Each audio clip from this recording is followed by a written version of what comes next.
A tilápia é uma das espécies de peixe que apresenta maior demanda de mercado, principalmente porque possui sabor agradável. É relativamente fácil de ser produzida. Possui ciclo curto de produção. Apresenta custo de produção relativamente baixo.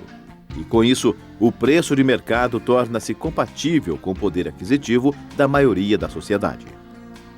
Os sistemas modernos de produção em alta densidade, utilizando-se tanques-rede, vêm sendo muito utilizados também na criação da tilápia. Trata-se de um sistema constituído por gaiolas com armação metálica, cercada por redes de arame com revestimento de plástico de alta aderência. Estas gaiolas são colocadas dentro de represas ou rios, amarradas em uma corda, e não afundam totalmente por causa dos flutuadores, devidamente instalados em suas laterais. Assim, a circulação de água dentro das gaiolas será relativamente elevada, permitindo a criação de um maior número de peixes por volume de água. Ao contrário do que se praticava há alguns anos, no sistema de criação em tanques-rede, os alevinos, isto é, os filhotes de tilápia, não são produzidos na piscicultura.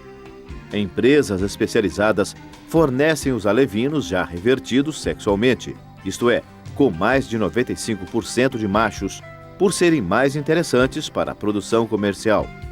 Além disso, eles já são treinados para alimentarem com ração balanceada, o que favorece muito a vida do piscicultor.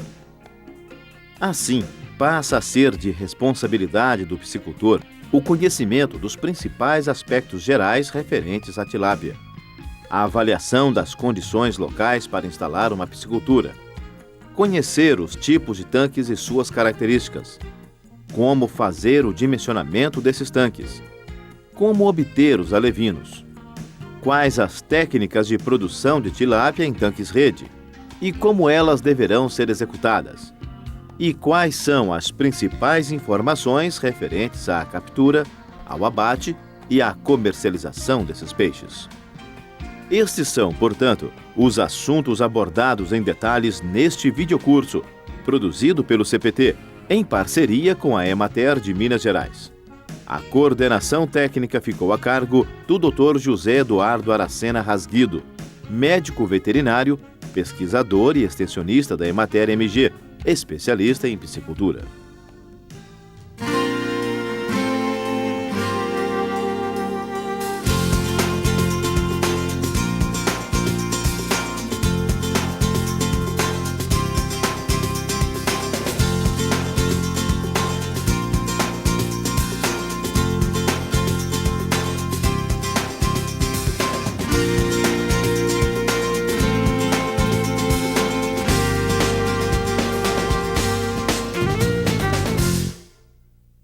A piscicultura mundial está crescendo a uma taxa de 10% ao ano.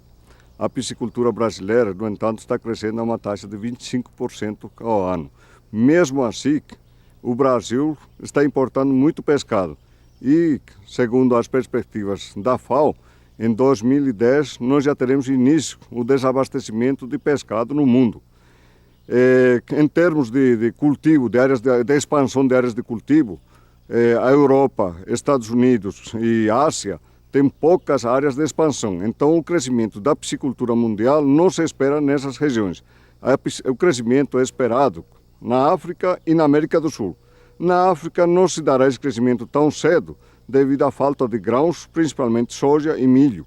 E os problemas políticos, estradas, enfim, a outra estrutura que não é muito favorável na África no momento. Então, a grande expectativa mundial é do crescimento da piscicultura no Brasil, na América do Sul, e na América do Sul é o Brasil com maiores perspectivas para isso. E que nós estamos a esse crescimento de 25% ao ano.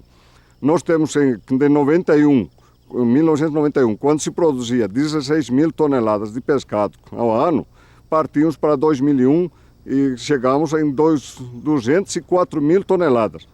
E a expectativa é que em 2005 nós estejamos produzindo 500 mil toneladas de pescado. Mesmo assim, essa produção vai ser insuficiente para atender essa demanda mundial.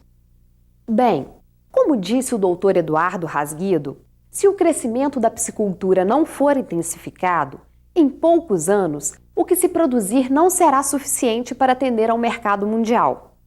É preciso considerar também que no Brasil, por exemplo, a população em geral não tem hábito de consumir peixes com a mesma frequência com que se consome outros tipos de carnes.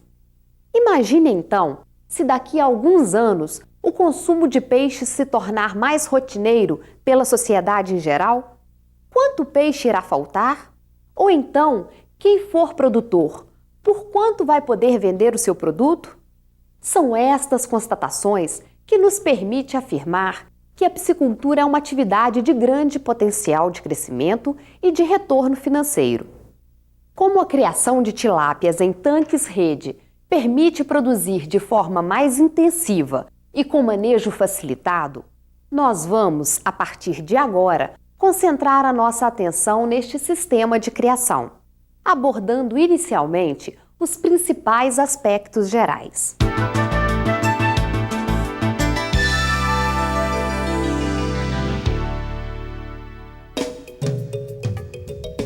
Existem basicamente duas espécies de tilápias adequadas para serem criadas em cativeiro: a tilápia tailandesa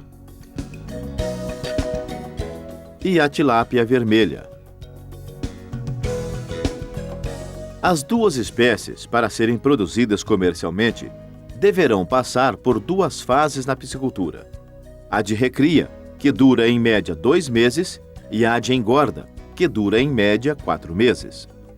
A recria deverá ser feita em tanques de terra, onde os alevinos são colocados assim que são recebidos na piscicultura. Só depois de 40 a 60 dias é que os peixes deverão ser transferidos para os tanques-rede, iniciando a fase de engorda. Nestes, os peixes deverão permanecer por aproximadamente 120 dias, quando atingirão o ponto ideal de abate.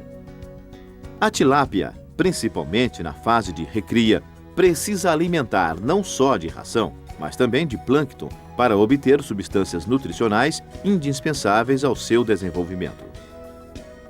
O plâncton são basicamente organismos animais e algas que se desenvolvem na água, incentivados pelas adubações orgânicas e químicas que são realizadas nos tanques de recria. Por isso, ele é constituído pelo zooplâncton, que se refere aos micro-organismos do reino animal, e pelo fitoplâncton, constituído principalmente pelas microalgas e pelas macroalgas. Por essa razão, recomenda-se que a recria da tilápia seja feita em tanques de terra. Isso porque a obtenção satisfatória de plâncton em tanques-rede é praticamente impossível de ser alcançada. Porém, mesmo assim, alguns piscicultores realizam a recria da tilápia em tanques-rede, mas nessas condições o seu desenvolvimento será mais lento e, portanto, o ciclo de produção será mais demorado. Entretanto, empresas produtoras de ração estão concentrando esforços no sentido de desenvolver um alimento capaz de permitir a recria eficiente também em tanques-rede. Isto quer dizer que se busca encontrar uma ração enriquecida, que tornará possível recriar a tilápia em tanques-rede, sem a presença de plâncton, com a mesma eficiência que se obtém atualmente em tanques de terra.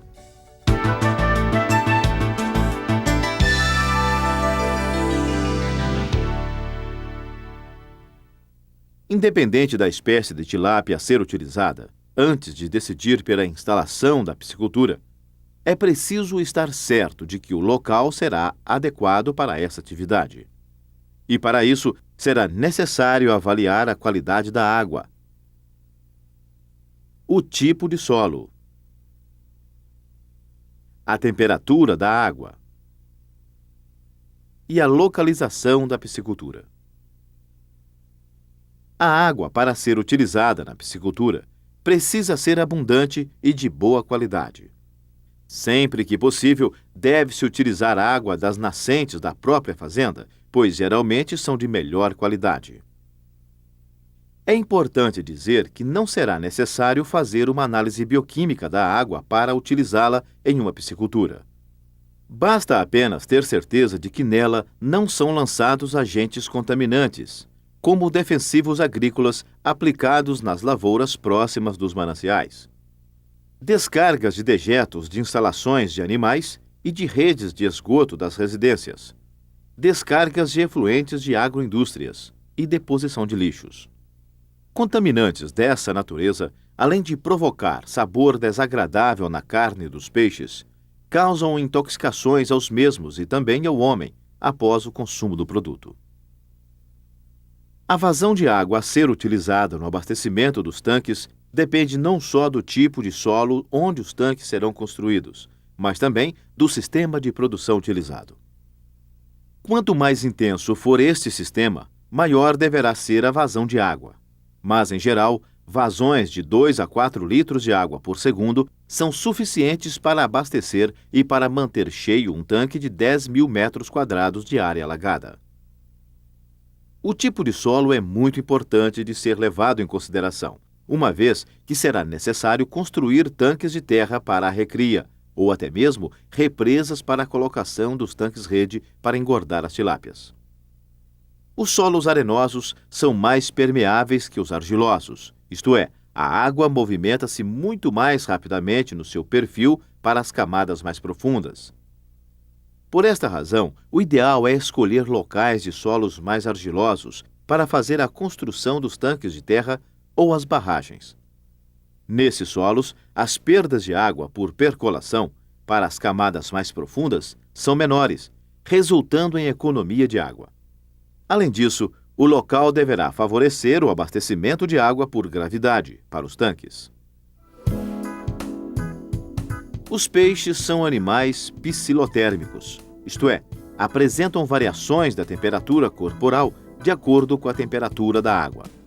Por isso, existe uma faixa ideal de temperatura da água na qual eles alimentam-se mais, apresentando, portanto, maior conversão do alimento e ganho de peso. A faixa ideal para a tilápia, que é um peixe tropical, encontra-se entre 26 e 30 graus centígrados. Para temperaturas entre 15 e 26 graus centígrados ou entre 30 e 40 graus, haverá uma redução no consumo de ração, retardando bastante o desenvolvimento dos peixes, tanto na fase de recria como na de engorda. E se a temperatura da água for inferior a 15 graus centígrados ou superior a 40 graus, dependendo da duração, poderá ocorrer a morte dos peixes. Em geral, a tilápia poderá ser cultivada na maioria das localidades do território brasileiro. Logicamente que nos locais onde haverá maiores ocorrências de temperatura da água, fora da faixa ideal, que é de 26 a 30 graus, o desenvolvimento será mais lento. Sendo assim, os locais onde ocorrem calor ou frio intensos e prolongados precisam ser avaliados com bastante critério. A avaliação deverá ser feita medindo-se a temperatura da água de uma represa próxima, a uma profundidade de 1 a 2 metros, antes de instalar a piscicultura. Para isso, pode-se utilizar um termômetro amarrado em uma corda para ser mergulhado na profundidade desejada. Essas medições deverão ser realizadas entre 6 e 7 horas da manhã e entre 14 e 15 horas da tarde, uma vez por semana, durante o ano. Dessa forma, tornará possível conhecer as maiores e as menores temperaturas da água durante o ano todo. A localização da piscicultura é outro fator de grande importância a ser considerado. Antes de decidir pela sua instalação em um determinado local, é preciso avaliar a demanda do mercado consumidor local para esse tipo de produto. Quanto maior for a distância entre a piscicultura e o principal mercado consumidor, maior serão as despesas com transporte. Esse fato resultará ou na elevação do preço do seu produto ou na redução da sua margem de lucro. Além da distância em relação ao mercado consumidor, é muito importante também que as estradas de acesso à piscicultura sejam bem conservadas e que permitam o trânsito fácil em qualquer época do ano. Como você viu, para criar tilápias é preciso, antes de tudo, procurar avaliar qual é a demanda por este produto no mercado da sua região. Sendo ele favorável, você deverá passar para a segunda fase, que são as avaliações das condições locais em sua propriedade. Sendo essas condições favoráveis, será necessário agora passar para a terceira etapa do processo, que é a regularização da atividade, conforme vai explicar o doutor José Eduardo Aracena Rasguido. Toda piscicultura deve observar as questões legais para seu funcionamento. O piscicultor deve elaborar um projeto. Com esse projeto, ele deverá conseguir a outorga do uso da água. Também esse projeto deverá ser registrado, legalizado junto ao órgão ambiental do Estado ou junto ao Ministério da Agricultura. Então, uma vez feita essa legalização, aí sim realmente ele poderá entrar na fase de produção do pescado. Essas normas nós temos que observar porque em cada estado tem normas específicas de cada estado, mas além de nós temos as normas federais. Bom, para a implantação da piscicultura, uma vez cumpridas as exigências legais, é possível utilizar áreas já existentes como açudes antigos, represas antigas, porém essa legalização é necessária. E muito mais ainda para represas novas, tanques novos, porque há o Código Florestal que proíbe qualquer construção em área de preservação permanente, ou seja, na margem de qualquer córrego, próximo de nascentes. Porém, nós podemos produzir preservando. Para isso, há medidas provisórias que permitem a necessidade do apoio do poder municipal, inclusive, para conseguir legalmente fazer a implantação dessas barragens, onde será criado a tilápia nos tanques-redes. Depois de saber como deve ser feita a regularização da atividade, você precisa finalmente aprender as técnicas de cultivo da tilápia. E são estes assuntos que serão tratados a partir de agora, a começar pelos tipos de tanques utilizados.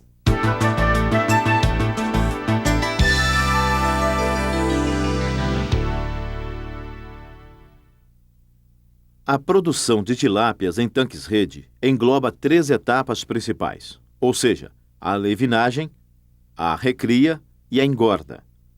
A fase de alevinagem é realizada nos criatórios pelas empresas que fornecem os alevinos. As fases restantes, que são a recria e a engorda, são de responsabilidade do piscicultor. E como você já sabe, a recria deverá ser realizada em tanques de terra e a engorda em tanques de rede. Vamos então falar a respeito desses 2 tipos de tanques, começando pelos de terra. Os tanques de terra são destinados a receber os alevinos e mantê-los até o final da fase de recria, que dura em média 60 dias. Apesar de simples para fazer a construção adequada desses tanques, é preciso saber quais são os principais aspectos construtivos e quais são os elementos de proteção e segurança que poderão ser instalados. O fundo dos tanques de terra deverá ser nivelado no sentido transversal, mas deverá possuir um desnível de 20 a 30 centímetros no sentido do comprimento, conforme está ilustrado nesse esquema. Na cabeceira, que é a lateral por onde a água entra, a sua profundidade deverá ser de 1 metro. Já do outro lado, ou seja, na extremidade oposta, a profundidade do tanque deverá ser de 1,20 m a 1,30 m. Mas como será necessário deixar uma borda livre de 20 centímetros, conclui-se que a profundidade da lâmina de água na parte mais rasa deverá ser de 80 centímetros. E na parte mais profunda, ela deverá ser de 1 metro a 1,10 m, independente do comprimento do tanque. A condução da água, desde a captação, deverá ser feita por gravidade. Por isso, os tanques deverão ser construídos paralelos uns aos outros, em um local mais baixo do terreno para que o abastecimento com água seja facilitado. Assim, a água conduzida em canais de terra, de alvenaria ou concreto, ou ainda em tubulações de PVC, deverá passar paralela às cabeceiras dos tanques. Próximo a um dos cantos da cabeceira de cada tanque, deverá existir uma caixa de alvenaria para desviar a quantidade necessária de água para cada tanque. Nas ocasiões de enchimento dos mesmos, Deve-se utilizar uma maior vazão para reduzir o tempo de enchimento. Mas assim que ele estiver devidamente cheio, a vazão de água deverá ser reduzida, o suficiente apenas para mantê-lo cheio. Depois de cheio, a quantidade de água que sairá do tanque diariamente deverá ser a menor possível, tendo-se o cuidado em manter a borda livre de 20 centímetros. Nem é necessário que saia água do tanque. Portanto, bastará apenas suprir as perdas que ocorrem por evaporação na superfície do tanque e por infiltração no solo. Como mostrado nesse esquema, os dispositivos de controle de vazão deverão ser instalados na saída das caixas, os quais poderão ser registros de 100 mm, metálicos ou de PVC, comportas metálicas ou de madeiras, ou até mesmo um joelho de PVC com um segmento de tubo também de PVC, ambos com 100 mm de diâmetro. Neste caso, o tubo deverá possuir um comprimento maior que a altura da caixa de alvenaria. Estando ele na posição vertical, o fornecimento de água para o tanque será interrompido. Porém, à medida em que o joelho, juntamente com o tubo de PVC, vai sendo girado para baixo, passará a existir escoamento de água para dentro do tanque. E quando o tubo estiver totalmente apoiado sobre o solo, a vazão de água desviada será máxima. Após o dispositivo de controle de vazão, a água será conduzida até o tanque através de um tubo de PVC com 100 mm de diâmetro. Para evitar erosão no tanque, com a queda da água, recomenda-se proteger o solo no local onde ela irá cair, podendo-se utilizar um pedaço de lona plástica presa ao fundo com pedras. A saída da água do tanque deverá ser feita na extremidade oposta, de maior profundidade, e em diagonal em relação à sua entrada no tanque. Isto poderá ser feito utilizando-se um sistema simplificado, feito também com tubos de PVC. Uma tubulação rígida de 100 mm de diâmetro deverá atravessar o aterro bem rente ao fundo do tanque, para possibilitar a saída da água. Na extremidade do tubo que fica dentro do tanque, deverá ser colocado um joelho de 90 graus para encaixar outro tubo de PVC, também com 100 mm de diâmetro, na verticalidade